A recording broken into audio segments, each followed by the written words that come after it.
ये कहानी भरतपुर गांव के शेट्टी परिवार की कहानी है, जिसमें हरिवंश शेट्टी अपनी पत्नी और 3 बेटियों के साथ रहता है।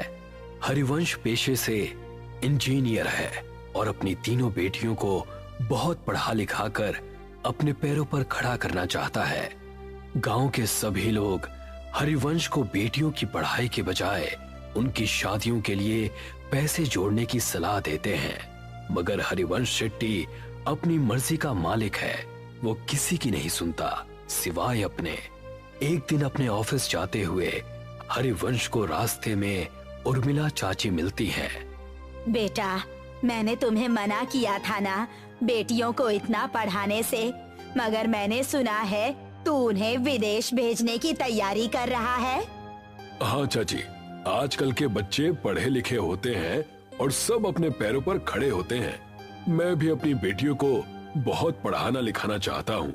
एक बार अपने पैरों पर खड़ी हो जाएं, उसके बाद शादी की सोचेंगे। मगर बेटा, उनकी शादी। ओफो चाची, अभी वो तीनों बहुत छोटी हैं। तुम उनकी चिंता मत करो, मैं हूँ ना, मैं सब संभाल लूंगा।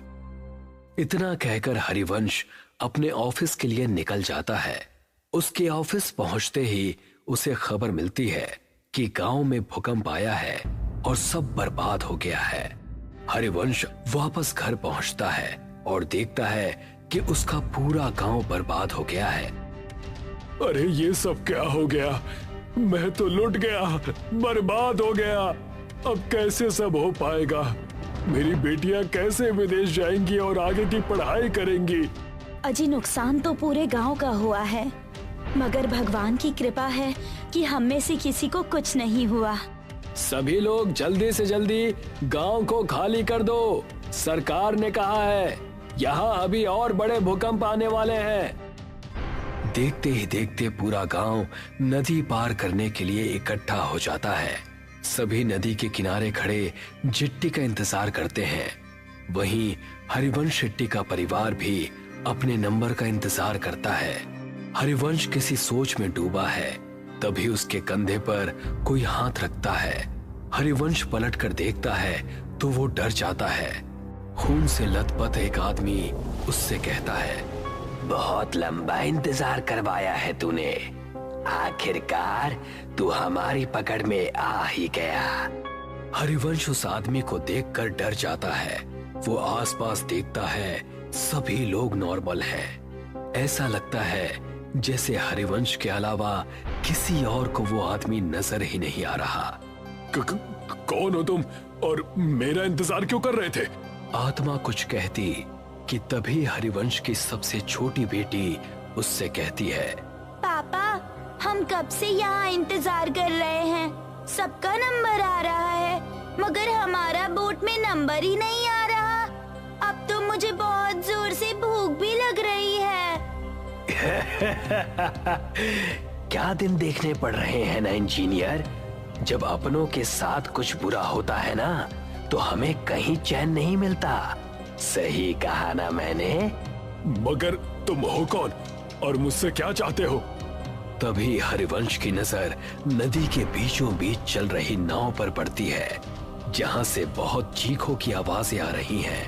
नाव नदी के बीच हिचकोले खाने लगती है। तभी हरिवंश की नजर नदी में कुछ आत्माओं पर पड़ती है, जो जेट्टी से कुछ लोगों को पानी में गिराने की कोशिश कर रहे हैं। जो आदमी नदी में गिरता जाता है, वो आत्माएं एक एक करके उनका गला मरोड़ती, तो कोई आत्मा किसी का खून पीती है। इतना भयानक मंजर देखकर हरिवंश मन में सोचता है, शायद इन आत्माओं को आदमियों से प्रॉब्लम है, इसीलिए ये सिर्फ आदमियों को मार रही हैं। अगर मैं मेरे परिवार के साथ गया तो ये मेरे साथ साथ उन्हें भी नुकसान पहुंचा सकती हैं, जो मैं बर्दाश्त नहीं कर सकता। इतना सोचते हुए हरिवंश वहां से उल्टा गांव की तरफ भागना शुरू करता है और उसके परिवार वाले उसे वापस आने को कहते हैं। अरे, वहाँ कहाँ जा रहे हैं आप? गांव में खतरा है, लौट आइए। हाँ पापा, वापस आ जाइए ना प्लीज। वहाँ मत जाइए ना पापा, वापस आ जाइए ना। मगर हरिवंश किसी की नहीं सुनता और गांव के अंदर भाग जाता है। वो जैसे ही गांव में जाता है वो देखता है वहां कोई नहीं है। एकदम सन्नाटा छाया हुआ है। हरिवंश अपने उजड़े हुए गांव को चारों तरफ से देखता है। तभी उसे एक आत्मा उसकी ओर दौड़ती हुई नजर आती है। हरिवंश अपनी जान बचाकर वहां से भागता है। भागते भागते थक जाने के बाद हरिवंश एक सरकारी स्कूल की बिल्डिंग के बाहर बैठ जाता है। वहां भी उसे सब उजड़ा हुआ दिखता है। तभी दो छोटे बच्चों की आत्मा हरिवंश के पास आती है और उससे कहती है, अंकल, हम तो मासूम से बच्चे थे ना, आपने हमें क्यों मार दिया? अब आपका नंबर है। मैं इन बच्चों को क्यों मारूंगा भला? मैं खुद बेटियों का बाप हूँ।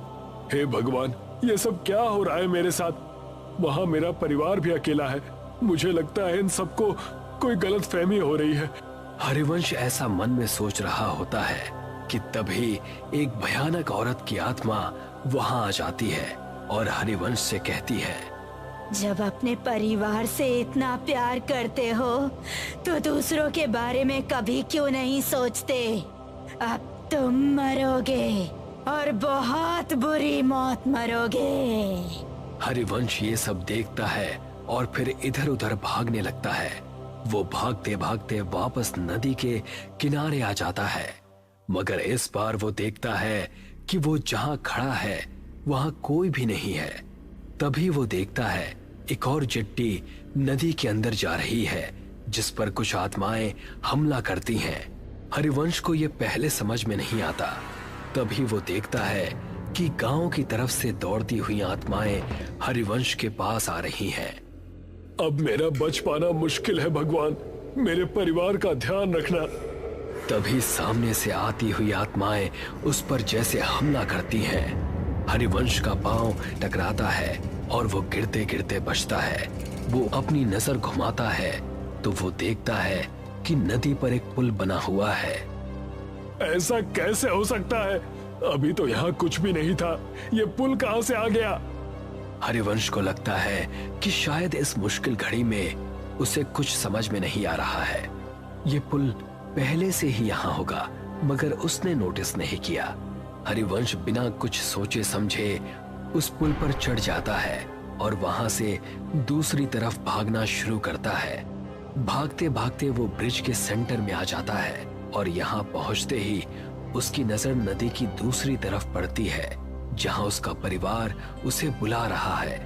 हाँ सुधा, मैं आ रहा हूँ। हाँ बेटा, मैं बस अभी आया। हरिवंश जैसे ही कुछ कदम पुल की दूसरी तरफ दौड़ता है, उन दो बच्चों की आत्माएं उसके सामने आकर खड़ी हो जाती हैं। वो उन्हें देखकर डर जाता है और पलट कर देखता है। वो देखता है बहुत सारी डरावनी आत्माएं उसे घूर रही हैं। नहीं, अब मेरा बच पाना मुश्किल है। मुझे तो मेरा कसूर भी नहीं पता है। पता नहीं ये सब मेरे पीछे क्यों पड़ गए हैं। तभी उनमें से एक आदमी की आत्मा हरिवंश को कहती है, मैं इसे छोड़ूंगा नहीं। इसकी वजह से मुझसे मेरा परिवार छिन गया। इस आदमी का जिंदा रहना बहुत खतरनाक है। अगर आज हमने इसे छोड़ दिया तो ना जाने ये कितने और लोगों को मौत के घाट उतार देगा। मुझे छोड़ दो। आप सबको कोई गलत फहमी हुई है। मैंने किसी का कुछ नहीं बिगाड़ा। तभी एक दूसरी आत्मा हरिवंश के पास आती है और कहती है, हरिवंश, तुम्हें याद है जब सरकार की तरफ से तुम्हें सरकारी स्कूल बनाने का ठेका नहीं मिल रहा था तो तुमने पैसे देकर वो टेंडर अपने नाम पर ले लिया था। तुम वो 5 साल पुराने टेंडर की बात कर रहे हो? हाँ, क्योंकि मुझे वो प्रोजेक्ट किसी भी कीमत पर चाहिए था। मेरी बेटियां शहर में पढ़ने जाती हैं और वहाँ की फीस बहुत ज्यादा है।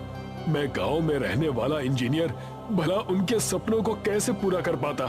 तो मैंने रिश्वत देकर वो टेंडर अपने नाम करवा लिया था। मगर किसी को इस बात से क्या प्रॉब्लम हो सकती है? हरिवंश के ऐसा कहते ही वो स्कूल के बच्चे उसके सामने आकर कहते हैं, अंकल, अगर आप वो टेंडर नहीं लेते तो आज हम जिंदा होते। इसका क्या मतलब है? इसका सिंपल सा मतलब है अंकल कि आपने बच्चों के भविष्य का ध्यान रखा। मगर गांव में रहने वाले गरीब परिवार के बच्चों का ध्यान नहीं रखा।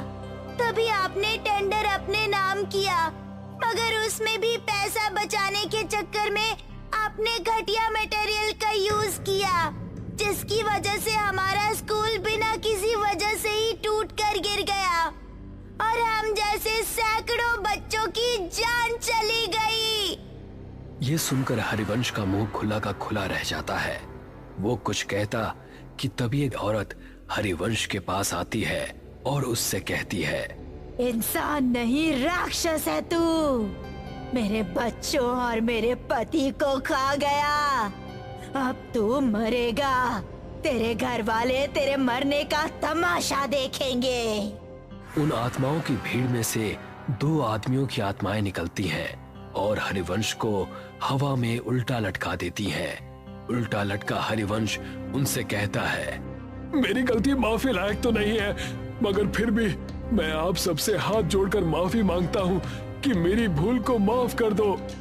तभी आत्माओं की शक्ति से उल्टा लटका हरिवंश गोल गोल चक्री के जैसे घूमने लगता है। तूने कोई भूल नहीं की इंजीनियर, तूने तो सब सोच समझ कर किया है और जो तूने किया है ना, उसे पाप कहते हैं। पाप की माफी नहीं होती, उसकी सजा होती है, जो अब तुझे हम देंगे। नहीं नहीं, मैंने कुछ भी जानबूझकर नहीं किया, प्लीज मुझे माफ कर दो, प्लीज जाने दो।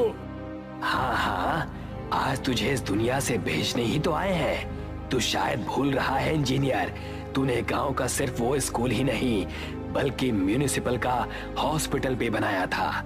गांव में ऐसे कई छोटे बड़े प्रोजेक्ट हैं जो तूने पूरे किए थे। और हाँ, आज जो ये तू इस ब्रिज में झूल रहा है, ये भी तो तूने ही बनाया था। तुझे अंदाजा भी है कि तेरे बनाए गए सभी प्रोजेक्ट्स का एक जैसा ही हाल हुआ है, तो तू एक दो नहीं बल्कि हजारों मौतों का अकेला जिम्मेदार है। ये सब सुनकर हरिवंश को अपनी सारी काली करतूतें याद आ जाती हैं और वो उन सब से कहता है, हाँ, मैं सब कुछ स्वीकार करता हूँ, मैं सारी गलतियां मानता हूँ, मैं इन सब का दोषी हूँ। मगर हर माँ बाप अपने बच्चों की खुशी के लिए कुछ भी करता है, तो मैंने भी मेरे बच्चों के भविष्य के लिए ऐसा किया था। हालांकि मैं अब ये बात मानता हूँ कि मैंने जो भी किया वो सब गलत था। हरिवंश की माफी से किसी को कोई फर्क नहीं पड़ता और देखते ही देखते वो आत्माएं वहां से एक एक करके गायब होने लगती हैं। हरिवंश को समझ में नहीं आता कि ये सब क्या हुआ। वो हवा में उल्टा लटका हुआ है, उसे पुल पर कोई नहीं दिखता, सब गायब हो जाते हैं। वहां उसके परिवार को चिट्ठी मिल जाती है। वो दूर से ही अपने परिवार को नदी की दूसरी तरफ जाते हुए देखता है। जिस ब्रिज के ऊपर वो उल्टा लटका है, वो ब्रिज भी धीरे धीरे गायब हो रहा है। हरिवंश जैसे ही खुद को खुले आसमान के नीचे नदी के बीचों बीच उल्टा लटका हुआ देखता है, वो देखता है कि उसके आसपास उसी की तरफ बाकी की आत्माएं भी उल्टी लटकी हैं। वो उन्हें देखकर डर जाता है। तू और तेरा साथ देने वाले सभी लोग अब इस दुनिया में नहीं हैं और आगे भी जब जब तुझ जैसे लोग ऐसा काम करेंगे, हम उन्हें सजा देने आते रहेंगे। इतना कहकर वो सारी आत्माएं हरिवंश पर झपट्टा मारती हैं